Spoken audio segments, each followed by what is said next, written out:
Yeah.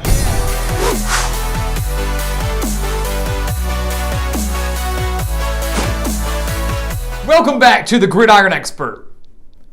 Under normal circumstances, this Alamo Bowl would be epic. Number 14, Oregon, and number 16, Oklahoma. But right now, a lot of attention has been drawn to what's happening off the field rather than what's going to happen on the field. Both teams are dealing with interim head coaches. Mario Cristobal at Oregon deciding to leave to go to Miami. Lincoln Riley at Oklahoma deciding to leave to go to USC. That has, of course, resulted in lots of panic, lots of chaos, lots of opt-outs, lots of transfers, and you begin to question the motivation for both teams heading into this Alamo Bowl. But regardless, guys, we are here to break it down. We are still going to predict it. We're going to still talk about it. And while we would have loved to have seen both those coaches going at it, while we would have loved to have seen both these teams going at it with no opt-outs, no transfers, or anything like that, it still has the opportunity, still has the potential to be one of the better bowl games of this postseason. So again, guys, welcome back to the Gridiron Expert, ready to break down, predict, and let you know everything you need to know about this top 20 matchup between Oregon and Oklahoma. As always, guys, make sure to continue to like, comment, subscribe, share our videos, and of course, check out everything down in the description below, including those expert picks over on our website, thegridironexpert.com. Go sign up for those today if you have not already, because if you want every single college football bowl game pick against the spread, including this Alamo Bowl, that's the place for you.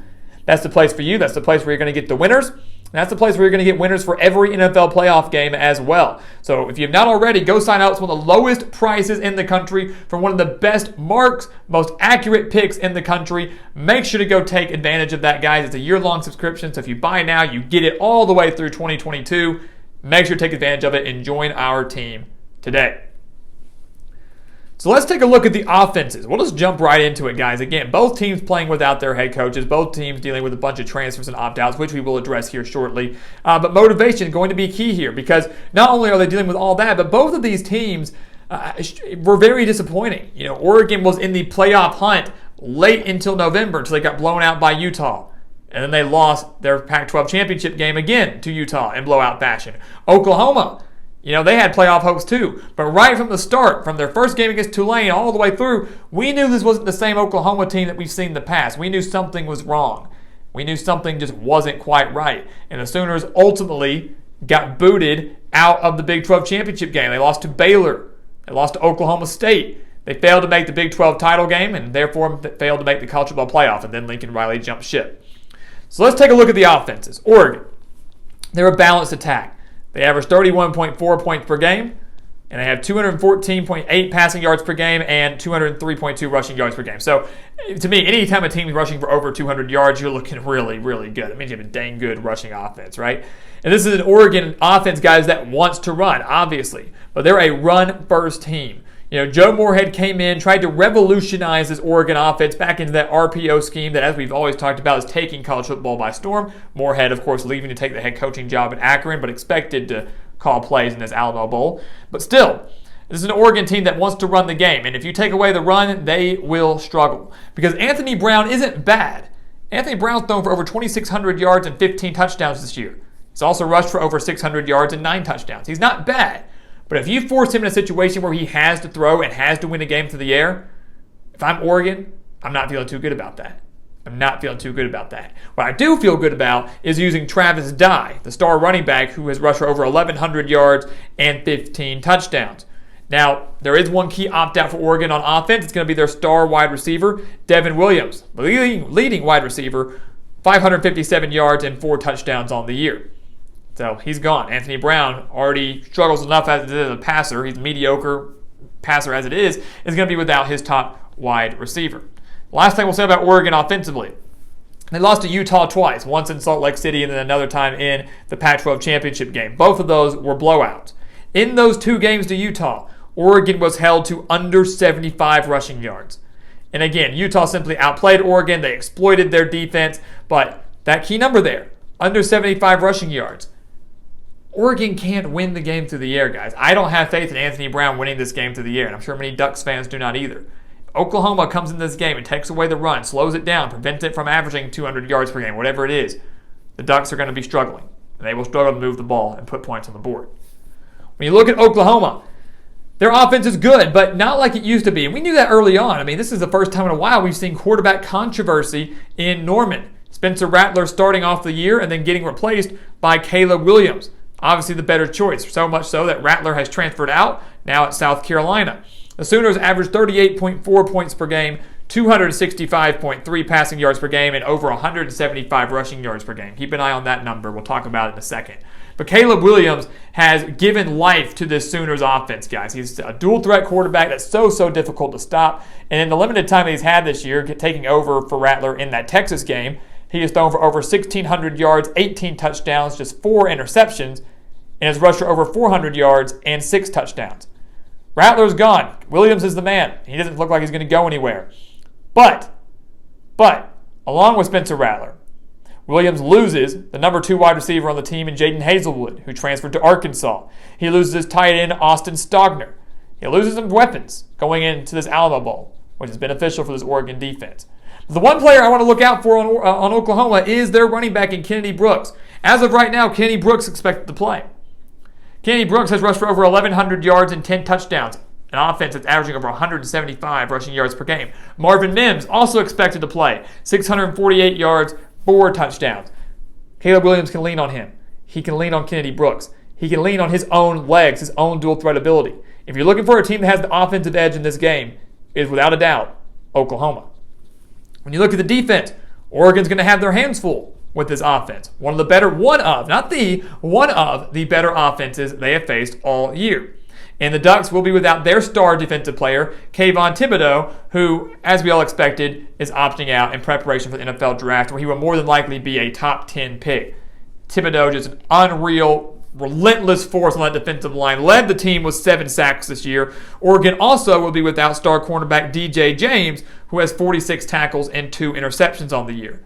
You know, the defense is usually a strength for Oregon. When you're facing an offense like Oklahoma, you want your defense at full strength. Obviously, which it is not for the Ducks.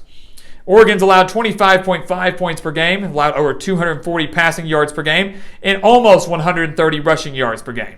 They allowed 191 rushing yards to Utah in the Pac-12 championship game, allowed 208 rushing yards to Utah in that regular season meeting. Both of those, again, resulting in blowouts. So, if you're Oregon going into this game, my biggest concern as a Ducks fan, if I were a Duck fan, and my biggest concern if I'm Oregon, period, is stopping the pass. It's stopping the pass, right? Your pass game is a concern. Over 240 passing yards per game that you're giving up. You've got to find a way to stop that. You've got to find a way to slow down Caleb Williams. You've got to find a way to contain him and prevent him from making plays on the ground. Yes, the rushing game is a concern, but I think for the most part, with the exception of those Utah games, Oregon's done a decent job of stopping the run. Yeah, Oklahoma might get 130, 140, 150 yards on the ground. But the bigger concern for me is containing Caleb Williams, keeping him in the pocket, not letting him extend the plays, forcing him to win the game through the air. That's what you need to do if you're Oregon. Rely on your secondary to bail you out, right? Rely on your secondary to bail you out. Force him to win the game through the air. Contain him, slow him down, but at the end of the day, try to make him win the game through the air. That's what you have to do if you are Oregon. When you look at Oklahoma, their defensive coordinator is gone. Alex Grinch out to USC following Lincoln Riley. And along with Alex Grinch, Oklahoma also loses their linebacker, Nick Benito, and another defensive lineman, Emparian Winfrey. So some big-time losses there, but none bigger than Benito, though, leader on this Oklahoma defense.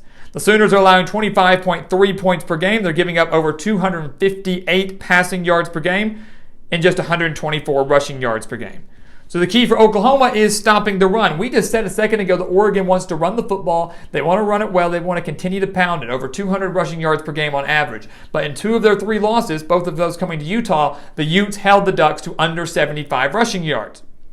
Force Anthony Brown to win the game through the air because he can't do it. I would be concerned for Oklahoma defensively with allowing over 258 passing yards per game if they were facing a better passing offense. And I'm not saying that Anthony Brown can't throw the ball, but I'm saying again, if it's the last 2 minutes and I need Anthony Brown to march me 80 yards down the field to get me in field goal range or get me a touchdown, I don't have faith in his ability to do it. I don't have as much faith in his ability as a passer. Oregon wants to stay balanced. They want to run the ball. They're not a pass-happy team like Oklahoma is. I don't think Anthony Brown can do it. So Oklahoma, You have to stop the run and force Brown to win through the air. If you take away one aspect of that very balanced offense, you're looking good if you're the Sooners. And that's going to be the key here. And of course, they are going to have to do that without a couple key players on the defensive side of the ball, along with their defensive coordinator, who has done such a great job of building up this defense and improving them greatly. So what's going to happen in the Alamo Bowl, guys? Again, a top 20 matchup. Again, it's still going to be fun to watch. It's a very intriguing matchup. How do these two teams respond with the losses of their head coaches? How do these two teams respond with the losses of so many key players, whether it's to the transfer portal or just opting out? Do these teams care? Do they want to be there? Which team wants to clinch a 11-win season? Oregon sitting at 10-3, Oklahoma sitting at 10-2. So games like this, with all the factors that we just mentioned, they're so tough to pick. But for me, I've got to go with Oklahoma. I have got to go with the Sooners, a team that, as I mentioned, owns, to me, the offensive edge. I believe they're going to own the coaching edge. I love that they're bringing Bob Stoops back on the sideline just for this bowl game. So Bob Stoops there is going to get this team fired up, tons of motivation. He's an Oklahoma guy through and through. This is a team with the better offense, maybe even has a slight crowd advantage. Oklahoma faithful traveling from there to San Antonio, easier traveling than Oregon to San Antonio. And all that being said, I think the Sooners are going to be a little more angry than the Ducks, who seem to have just checked out in those final few games of the year. Bad game against Utah, barely getting by Oregon State, and then another bad game against Utah. Give me the Sooners. Give me the Sooners in a relatively close game. They pull away in the fourth quarter to win this game, clinch 11 wins, and in a way, kick off the Brent Venables era on a high. They're going to go into 2022 where they will still remain Big 12 title contenders because he is absolutely the right man for the job. So guys, as always, thank you so much for watching us here at the Gridiron Expert on YouTube. We've got Oklahoma over Oregon in the Alamo Bowl. Do not miss out on this one. As always, make sure to continue to like, comment, subscribe, share our videos. Check out everything down in the description below, especially those expert picks over on the gridironexpert.com. And once again, guys, as always, thank you so much for watching, and we'll see you next time right here on the Gridiron Expert.